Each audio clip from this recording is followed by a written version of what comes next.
अबू बकर जवाब देते, अब कई तो लहुमुल्लाह व रसूलहू, ऐ अल्लाह के नबी, मैं अपने घर में झाड़ू लगा के आया हूँ, सब साफ करके आया हूँ, कुछ भी घर में नहीं छोड़ा है। ऐ अल्लाह के नबी, आज अल्लाह के दीन को मेरे माल की जरूरत है, मैं अपने बच्चों के लिए माल बचा के क्या करूंगा, अपने घर वालों के लिए माल बचा के क्या करूंगा, आज अल्लाह के दीन को मेरे माल की जरूरत है। ऐ अल्लाह के नबी, मैं अपना सब कुछ लेके आया हूँ और घर वालों को अल्लाह और उसके रसूल के नाम पे छोड़ के आया हूं।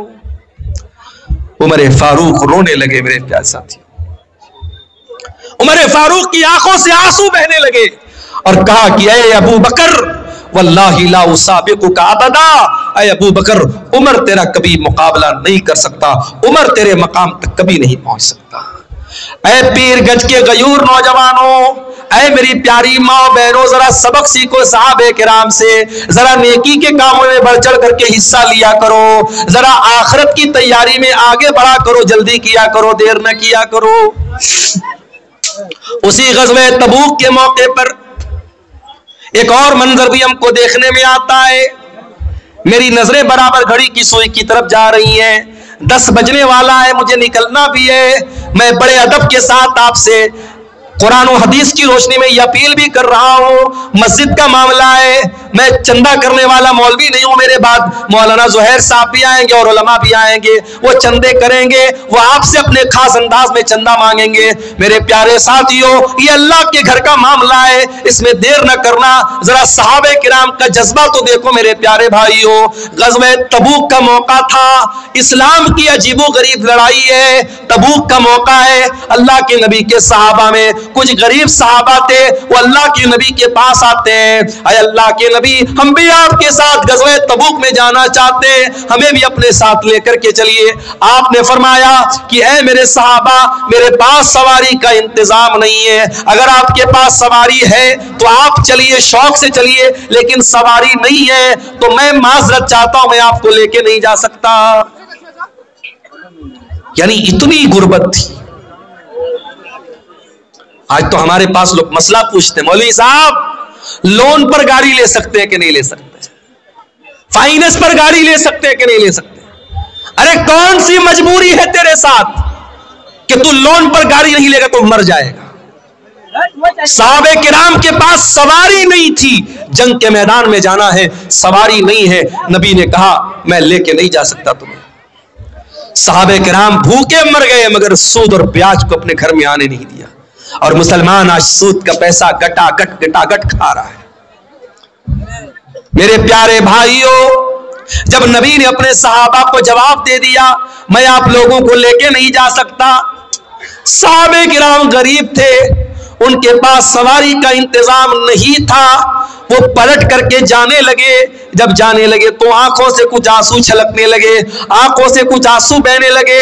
नबी के सामने नहीं रोए, पलट करके रोए कि नबी देख न ले कि हम रो रहे हैं, लेकिन अल्लाह ताला सातों आसमान के ऊपर उनके आंसुओं को देख भी रहा है और उनके आंसुओं को कुरान में बयान भी कर रहा है। अल्लाह कुरान के 10वें पारे के आखिर में फरमाता है, वला अलल्लज़ीना वला अलल्लज़ीना अतौ वला अलल्लज़ीना वला अलल्लज़ीना इज़ा मा अतौका लितहमिलहुम क़ुल्त ला अजिदु मा अहमिलुकुम अलैहि। ऐ मेरे नबी, आपके पास मेरे कुछ सहाबा चल करके आए और आपने उनसे कहा कि मेरे पास सवारी का इंतजाम नहीं है। तवल्लौ व आयुनुहुम तफीज़ु मिनद दमी।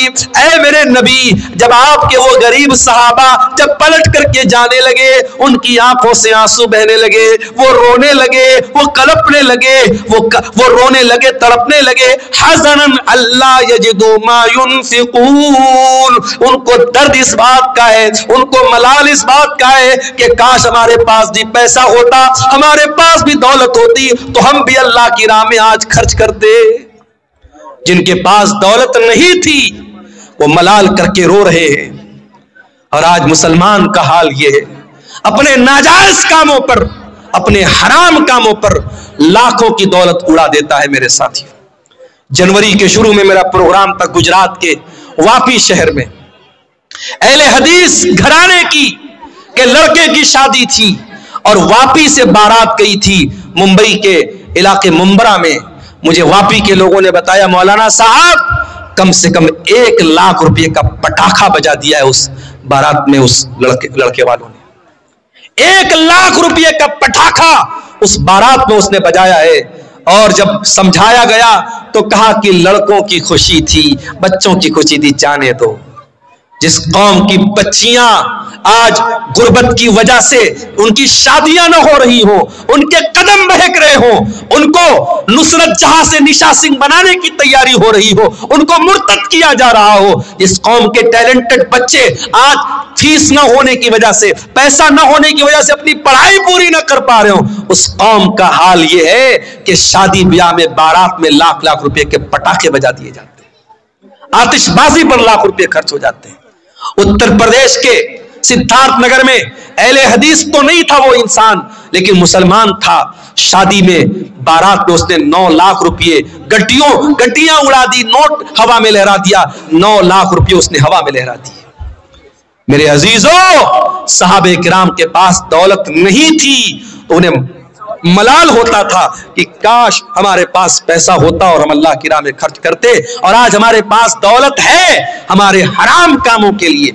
इसी कटिहार में किसी ने बताया कि मेटा ओजोन नाम की एक फर्जी कंपनी में 1 करोड़ रुपया एक इंसान का इसी कटिहार के इलाके में डूब गया।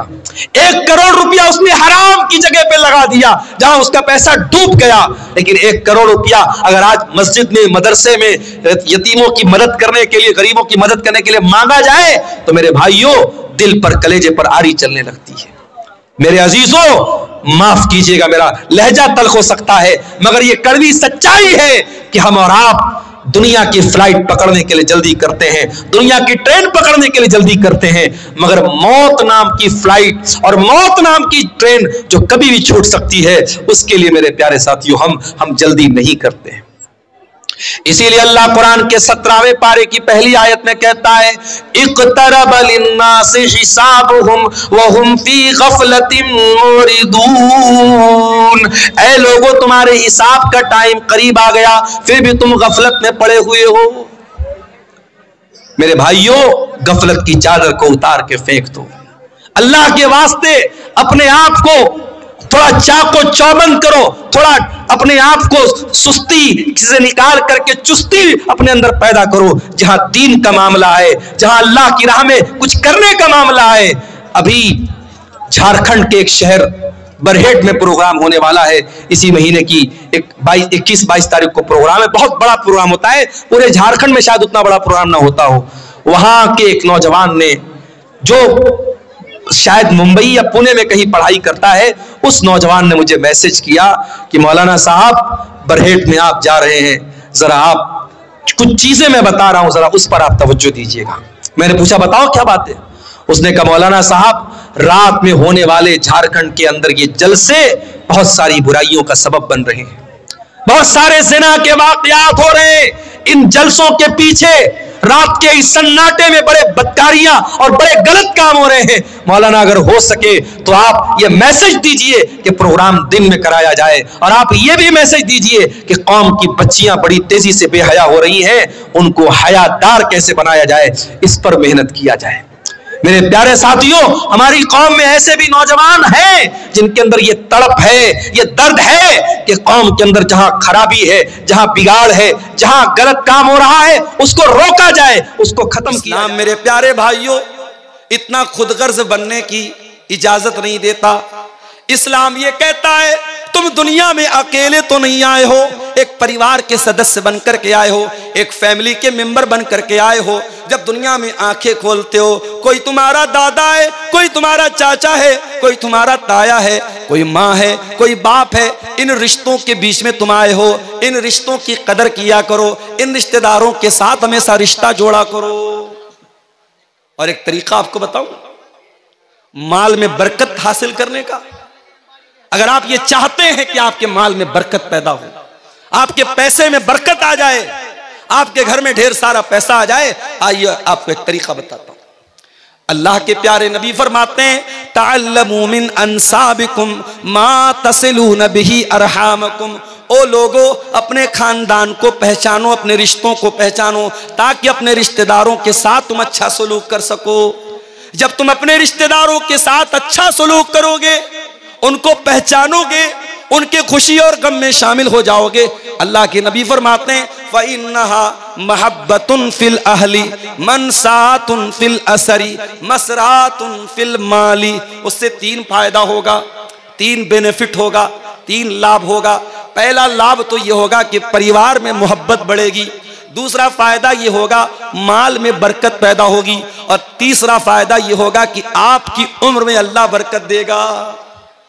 अगर आप दौलत वाले हैं, अगर आप करोड़पति हैं, अगर आपको अल्लाह ने नवाजा है, अपनी दौलत अपने ऊपर खर्च की तो क्या किया, अपने बीवी बच्चों पर खर्च की तो क्या की।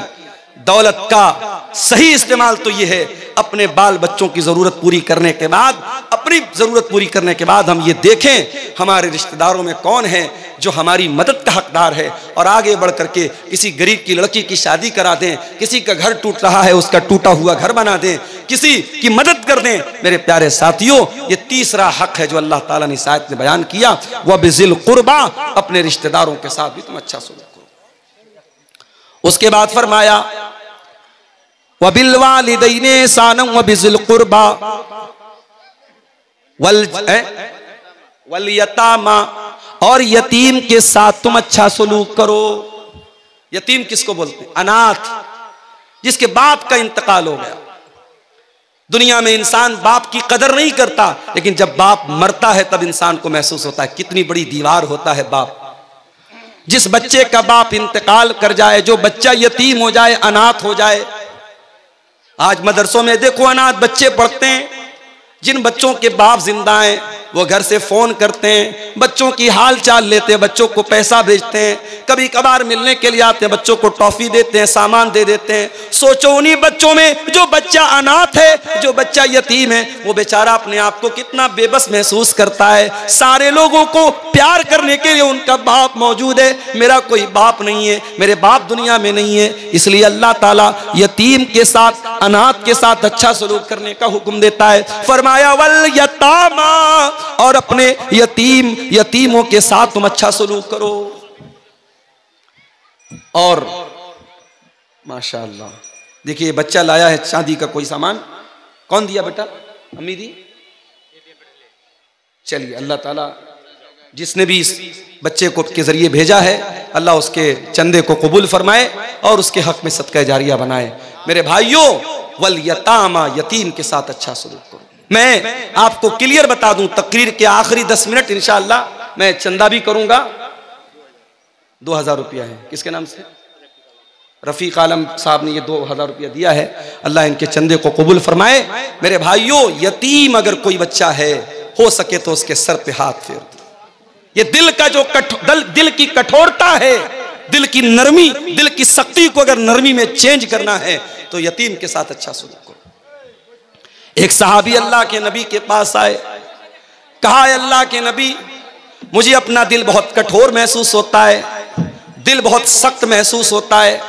आपने फरमाया जाओ इमसा बिरासिल यतीम, किसी अनाथ के सर पर हाथ फेर दो, किसी यतीम के सर पर हाथ फेर दो, किसी यतीम की मदद कर दो, किसी यतीम के खाने का इंतजाम कर दो, तुम्हारे दिल की कठोरता दूर हो जाएगी। आज मसला तो यही है मेरे भाई, हमारे दिल कठोर हो चुके हैं, हमारे दिल सख्त हो चुके हैं। इस दिल में ना अल्लाह की मोहब्बत है, ना रसूल की मोहब्बत है, ना कयामत का डर है, ना आखिरत का डर है, ना जन्नत की तलब है, ना जहन्नम से बचने का जज्बा है मेरे भाई। तो यतीम के साथ अच्छा सलूक करो। हमारे नबी तो यतीम थे, पैदा हुए तो बाप का साया न था। 6 साल की उम्र में मां के साथ जा रहे थे, रास्ते में मां का भी इंतकाल हो गया। मेरे नबी 6 साल की उम्र में डबल यतीम हो गए, मां भी नहीं बाप भी नहीं। मेरे नबी से बढ़कर के यतीम की पीड़ा को कौन समझेगा, यतीम के दर्द को कौन समझेगा। इसीलिए अल्लाह के प्यारे नबी फरमाते हैं अना वकाफिलुल यतीम कहातैन, मैं और यतीम की परवरिश करने वाला, मैं और यतीम को पालने वाला, यतीम का भरण पोषण करने वाला। कयामत के दिन ऐसे आएंगे। आपने अपनी दोनों उंगलियों से इशारा किया। इसलिए यतीम, अगर आपके समाज में, आपके गांव में कोई बच्चा यतीम है, हो सके तो उस यतीम की परवरिश अपने जिम्मे ले लो। नहीं ले सकते उसके मदरसे का खर्चा अपने जिम्मे ले लो, नहीं कर सकते तो कम से कम देखो कि उसका बेहतर भविष्य बनाने के लिए, उसका अच्छा मुस्तकबिल बनाने के लिए क्या कर सकते हैं आप। यतीम के साथ अच्छा सलूक करो। उसके बाद फरमाया वल जार ज़िल कुर्बा, और अगर तुम्हारा कोई ऐसा पड़ोसी है जो पड़ोसी भी है और रिश्तेदार भी है, पड़ोसी भी है और चाचा भी है, पड़ोसी भी और ताया भी है, पड़ोसी भी है और चचेरा भाई भी है, अगर तुम्हारा पड़ोसी तुम्हारा रिश्तेदार है तो उसके साथ भी तुम अच्छा सलूक करो। और कुछ उलमा का कहना है कि वल जार ज़िल कुर्बा का मतलब पड़ोसी हो और मुसलमान हो। इस्लाम तो वो धर्म है मेरे भाइयों, इस्लाम तो वो मजहब है, अगर आपका पड़ोसी मुसलमान नहीं है, नॉन मुस्लिम है, हिंदू है, सिख है, ईसाई है, किसी भी मजहब का मानने वाला है, आपका पड़ोसी किसी भी संप्रदाय से, किसी भी वर्ग से, किसी भी जाति से, किसी भी धर्म से ताल्लुक रखता है, इस्लाम ये कहता है अपने पड़ोसी को तकलीफ न पहुंचाना, अपने पड़ोसी के साथ अच्छा सलूक करना। अल्लाह के नबी फरमाते हैं ला यूमिन वल्लाहि ला यूमिन वल्लाहि ला यूमिन, अल्लाह की कसम खा करके अल्लाह के नबी ने 3 मरतबा फरमाया वो इंसान मोमिन नहीं है, वो इंसान मोमिन नहीं है, वो इंसान मोमिन नहीं है। साहबा ने पूछा कौन है अल्लाह के नबी? आपने फरमाया मन ला यामन जारुहु बवाइकहु, जिसका पड़ोसी उसकी तकलीफ से महफूज न हो, जो अपने पड़ोसी को तकलीफ पहुंचाता हो, वो इंसान मोमिन नहीं हो सकता। इस्लाम तो वो दीन है मेरे भाई। आपके घर में गोश्त बन रहा है, आपके घर में सब्जी बन रही है, आपके घर में दाल बन रही है, आपके पड़ोसी के बच्चे भूखे हैं, अल्लाह के प्यारे नबी फरमाते हैं इज़ा तबख्त मरकतन फअक्सिर माअहा, जब तुम झोल बनाओ, जब तुम सालन बनाओ, जब तुम शोरबा बनाओ तो उसमें पानी थोड़ा सा बेशी कर दो, पानी थोड़ा सा बढ़ा दो, ताकि तुम्हारे पड़ोसी के भूखे बच्चे भी उसमें से खा लें। ये इस्लाम की शिक्षा है, ये इस्लाम की तालीम है। अपने पड़ोसी के साथ अच्छा सलूक करो। मेरे प्यारे साथियों समय बहुत कम है, आप आइए, आते रहिए अगर आप मोहब्बत करते हैं, और मैं जानता हूं कि आप मोहब्बत करते हैं। इतने बड़े बड़े प्रोग्राम आप कराते हैं और यूपी से आप मुझे बुलाते हैं, तो यकीनन आपके दिल में कहीं ना कहीं मोहब्बत है। आप आगे बढ़िए और अल्लाह ने जितना नवाजा है दिल खोल करके आइए। ये माल, ये दौलत दुनिया में रह जाएगा, लेकिन इस मदरसे में और कुरान पढ़ने वाले इन बच्चों को आप जो दान देके जाएंगे इंशाअल्लाह वो आपको काम देगा, आखिरत में काम देगा, और हमारी दुआएं आपके साथ रहेंगी। आप आते रहिए और मुसाफा करते हुए यहाँ मदरसे को दान देते जाइए। मेरे प्यारे साथियों, मैं कुरान की सूरह निसा की आयत नंबर 36 पढ़ रहा हूँ, और इस आयत में 10 बातें अल्लाह ताला ने बयान की है, और इन 10 बातों को आपके सामने रख रहा हूँ। अल्लाह की इबादत करो, अल्लाह के साथ किसी को शरीक मत करो, माता पिता के साथ अच्छा सलूक करो, और रिश्तेदारों के साथ अच्छा सलूक करो, और यतीमों के साथ अच्छा सलूक करो। उसके बाद कहा वल जार ज़िल कुर्बा, उस पड़ोसी के साथ अच्छा सलूक करो जो पड़ोसी तुम्हारा रिश्तेदार है। उसके बाद फरमाया वल जारिल जुनुबी, और उस पड़ोसी के साथ भी तुम अच्छा सलूक करो जो पड़ोसी तो है मगर अजनबी है, तुम्हारा रिश्तेदार नहीं है, तुम्हारा रिलेटिव नहीं है, तुम्हारा संबंधी नहीं है। अगर पड़ोसी है किसी दूसरे मजहब का है, उसके साथ भी तुम्हें अच्छा सलूक करते रहना है। उसके बाद फरमाया वस्साहिबी बिल जंबी, और अपनी यात्रा में, अपने सफर में, तुम बस में जा रहे हो, तुम ट्रेन में जा रहे हो, तुम कार में जा रहे हो, तुम्हारे साथ जो सह यात्री है, जो तुम्हारे साथ को पैसेंजर है, जो तुम्हारे साथ सफर कर रहा है, उसके साथ भी तुमको अच्छा सलूक करना है। यहाँ ट्रेन पर हम देखते हैं साहब, ट्रेन के डब्बे के बीचों बीच जाए नमाज बिछा करके नमाज पढ़ने लगते। गलत है, ये इस्लाम की शिक्षा नहीं है। ये किसी दूसरे का आप आना जाना बंद करके, उसका रास्ता बंद करके आप नमाज पढ़ें। किसी ने वीडियो बना के वायरल कर दिया तो 1-2 जगह केस भी हो गया, वो केस ना भी हो तब भी इस्लाम की ये शिक्षा नहीं है मेरे भाई। आप ट्रेन में हैं, अगर आप रिजर्वेशन करा के जा रहे हैं और आप आराम से अपनी सीट पर बैठ करके नमाज पढ़ सकते हैं, अपनी सीट पर बैठ करके नमाज पढ़ लीजिए, कोई मसला नहीं। उलमा का फतवा मौजूद है, ट्रेन की सवारी हमारे अपने कंट्रोल की सवारी नहीं है। कार से जा रहे हैं, कार को रोक सकते हैं, घोड़े से जा रहे हैं, घोड़े को रोक सकते हैं, ऊंट को रोक सकते हैं, ट्रेन तो हमारे रोकने से नहीं रुकेगी। तो ट्रेन पर आप अपनी सीट पर जहां बैठे हैं उसी तरीके से आप नमाज पढ़ लीजिए। अब कोई पूछे मौलवी साहब ट्रेन तो हमारी पूरब की ओर जा रही है और हमें नमाज तो पश्चिम की ओर पढ़ना है, तब कैसे पढ़ेंगे? अगर पॉसिबल है, अगर ट्रेन पर अपनी सीट पर बैठे बैठे आप पश्चिम की तरफ, किबला की तरफ मुंह करके नमाज पढ़ सकते हैं तो कोशिश करके पढ़ लीजिए। और अगर पॉसिबल नहीं है, ऐनमा तुवल्लू फसम्म वजहुल्लाह, ट्रेन में मजबूरी की हालत है, आपको जिधर सहूलत हो उधर मुंह करके नमाज पढ़ लीजिए।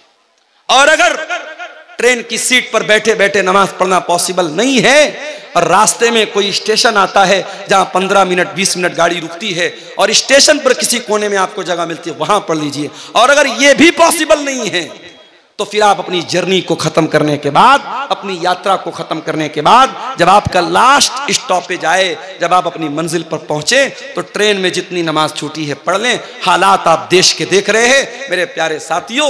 इस्लाम ये तालीम नहीं देता है आपकी नमाज से किसी को तकलीफ पहुंचे, आपकी जात से किसी को तकलीफ पहुंचे। फरमाया वस्साहिबि बिल जंबी, अपने सफर के साथी के साथ भी अच्छा सलूक करो। वब्नि सबील, और जो मुसाफिर है अपने घर में वो बहुत पैसे वाला है, लेकिन आपके यहां वो सफर में आया था, उसका किसी ने पॉकेट मार दिया, उसका पर्स चोरी हो गया, उसका बैग चोरी हो गया, या कोई आपके घर में मेहमान बन के आया है। फरमाया वब्नि सबील, अपने मेहमान के साथ भी तुम्हें अच्छा सलूक करना है, मेहमान को अच्छा खिलाना है, मेहमान को अच्छी इज्जत देना है। इस्लाम की एक तालीम यह भी है मेरे भाई। हजरत इब्राहीम अलैहिस्सलाम के घर में मेहमान आए। कौन आए? फरिश्ते आए। इब्राहीम अलैहिस्सलाम पहचान नहीं पाए क्योंकि वो इंसान की शक्ल में आए थे, बड़े खूबसूरत शक्ल में आए थे। हजरत इब्राहीम अलैहिस्सलाम जल्दी से गए और बछड़े का गोश्त बना करके लाए, बछड़े को भून करके लाए और उनके सामने पेश किया। इसका मतलब ये हुआ मेहमान आए तो उसकी पसंद का खाना उसको खिलाना चाहिए, मेहमान को सम्मान देना, मेहमान की इज्जत करना, यह भी इस्लाम सिखाता है। फरमाया वब्नि सबील, अपने मुसाफिर के साथ और मेहमान के साथ भी तुम अच्छा सलूक करो। उसके बाद फरमाया वमा मलकत ऐमानुकुम, जो लोग तुम्हारे अंडर में काम कर रहे हैं, जो तुम्हारे गुलाम हैं, तुम्हारे नौकर हैं, तुम्हारे कर्मचारी हैं, तुम किसी कंपनी के मालिक हो, बॉस हो, तुम्हारे अंडर में काम करने वाले लोग हैं, या तुम कोई कारखाना चला रहे हो, तुम्हारे घर में काम करने वाले लोग हैं, अपने नौकर चाकर के साथ, अपने गुलामों के साथ भी तुम अच्छा सलूक करते रहना। ये 9 चीजें हो गई मेरे भाई। उसके बाद 10वीं चीज क्या है? इन्नल्लाह ला युहिब्बु मन काना मुख्तालन फखूरा, अल्लाह ताला उन लोगों को पसंद नहीं करता है जो घमंडी हैं, जो तकब्बुर करने वाले हैं, जिनके अंदर अहंकार है, जिनके अंदर गुरूर है। अल्लाह गुरूर करने वाले को कभी पसंद नहीं करता। न दौलत का गुरूर चलेगा, न कुर्सी का गुरूर चलेगा, न खूबसूरती का गुरूर चलेगा। बहुत बड़ी दौलत वाला था कारून, अपने खजानों के साथ जमीन में धसा दिया गया। बहुत बड़ा बादशाह था फिरौन, उसकी सारी बादशाहत खत्म हो गई और पानी में अल्लाह ताला ने डुबा डुबा करके मार दिया। बड़ी ताकत वाली कौम थी कौम आद, बड़ी ताकत वाली थी कौम समूद, अल्लाह ताला ने हवा की तरह उड़ा दिया। इन्नल्लाह ला युहिब्बु मन काना मुख्तालन फखूरा, अल्लाह ताला अहंकारी लोगों को, मगरूर लोगों को, घमंडी लोगों को पसंद नहीं करता मेरे भाई। इसलिए अपने अंदर तवाज़ु पैदा करो। अगर समाज में आपको इज्जत मिली है, रुतबा मिला है, कदर करो इसकी, इज्जत करो इसकी कि अल्लाह आपसे काम ले रहा है। अल्लाह ने आपको लोगों में एक वर्चस्व दिया है, एक स्टेटस दिया, एक सम्मान दिया है। इसका दुरुपयोग न करो, इसका गलत इस्तेमाल न करो मेरे प्यारे साथी। अल्लाह के प्यारे नबी फरमाते हैं मन तवाज़ा लिल्लाहि रफ़अहुल्लाह, जो अपने आप को छोटा बना ले अल्लाह के लिए, जो अपने आप को हकीर बना ले अल्लाह के लिए, अल्लाह उसको और बुलंदी देगा, और सम्मान देगा, और ऊंचा मकाम देगा। तो ये 10 बातें हैं मेरे प्यारे साथियों जो सूरह निसा की आयत नंबर 36 में अल्लाह ताला ने हमारे सामने बयान की है। अब आप रात भर जलसा इंशाअल्लाह सुनेंगे, लेकिन मैं आपसे ये कहना चाहूंगा कि एक बार अकेले में बैठकर, तन्हाई में बैठकर जरा गौर कीजिएगा कि इन 10 बातों में से कितनी बात पर आप अमल कर रहे हैं। पहली चीज क्या है? अल्लाह की इबादत करना, और अल्लाह की इबादत में किसी को शरीक न करना। कभी गौर कर लेना घर में जाके, कहीं ऐसा तो नहीं कि हमारे घर में भी बच्चे तावीज पहन रहे हैं, हमारे घर में भी बच्चों के माथे पर काला टीका लगाया जा रहा है, हमारे घर की औरतें भी टोने टोटके कर रही हैं, गलत रास्तों पे जा रही हैं। अगर हो रहा है तो जाके बंद करा दो मेरे भाइयों, अपने अकीदे और अपनी तौहीद को बर्बाद मत करो।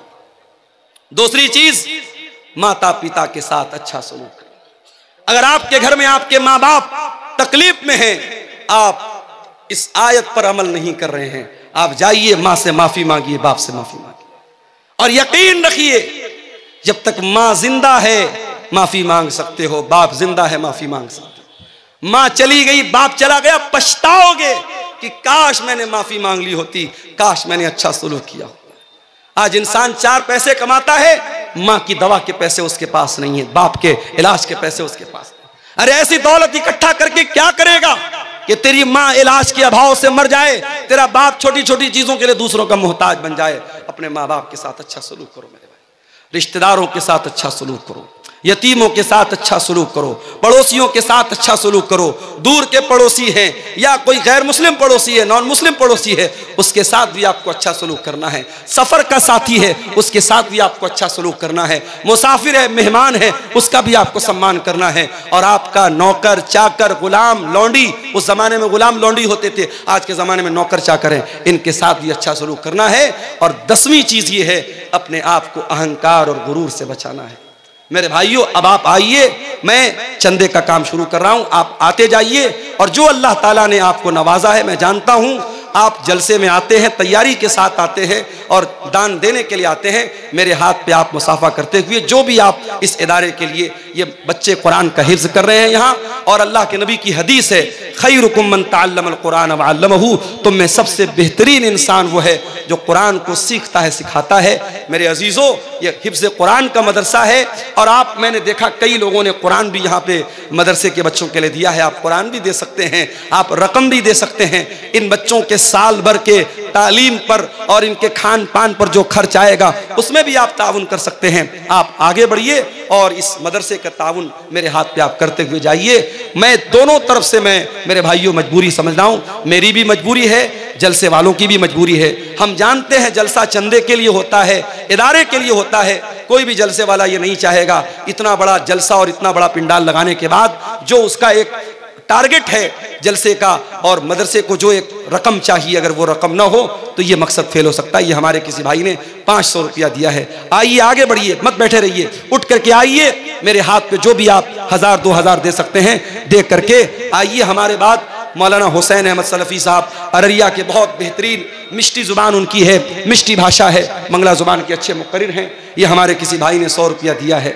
मेरे भाई, मुसाफिर की दुआ है और एक आलिम की दुआ, खतीब की दुआ है। इंशाअल्लाह अल्लाह ताला इस चंदे को कबूल करेगा और आपको अल्लाह ताला आपके दान के बदले इसको आपके लिए सदक़े जारिया बनाएगा। आगे बढ़िए। हाँ, धान हो, मकई हो, वो भी लिखा सकता है। ये कमेटी के लोग गमछा लेके भी घूम रहे हैं, उनको आप यहाँ तक आ नहीं सकते। अगर आप अपनी जगह बैठे रहना चाहते हैं, देखिए जो भी 100 200 1000 जो भी आप दे सकते हैं चंदा दीजिए। ये मदरसा के चंदे ही का जलसा है, आपको बताने की जरूरत नहीं है। आइए आगे बढ़िए, इंशाअल्लाह ये चंदा, ये दान आपके काम आएगा।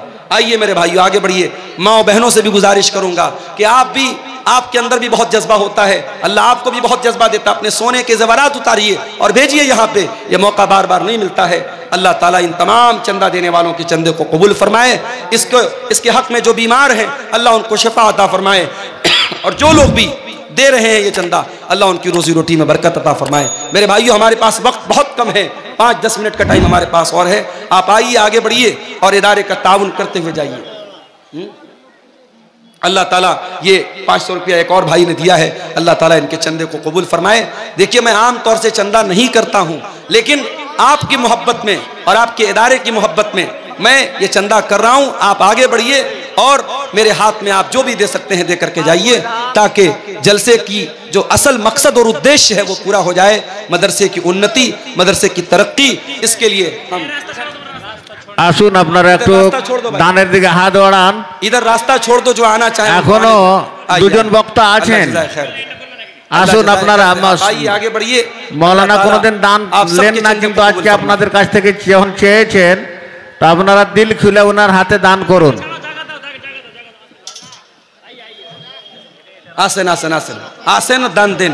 आइए, माशाअल्लाह, अल्लाह ताला कबूल करे। ए प्रोजेक्ट ए वाला अल्लाह मगफरत, ए यूट्यूबर से हटाओ, उनका हटाओ, लोगों को आने दो। माशाअल्लाह। देखिए, मैं खाली करो, रास्ता खाली करो। मैं कबूल कर रहा हूँ। आप आइए अपनी कैपेसिटी के हिसाब से जो भी अल्लाह ने आपको नवाजा है आप यहाँ चंदा दीजिए। अल्लाह आपके दान खैरात को कबूल फरमाए।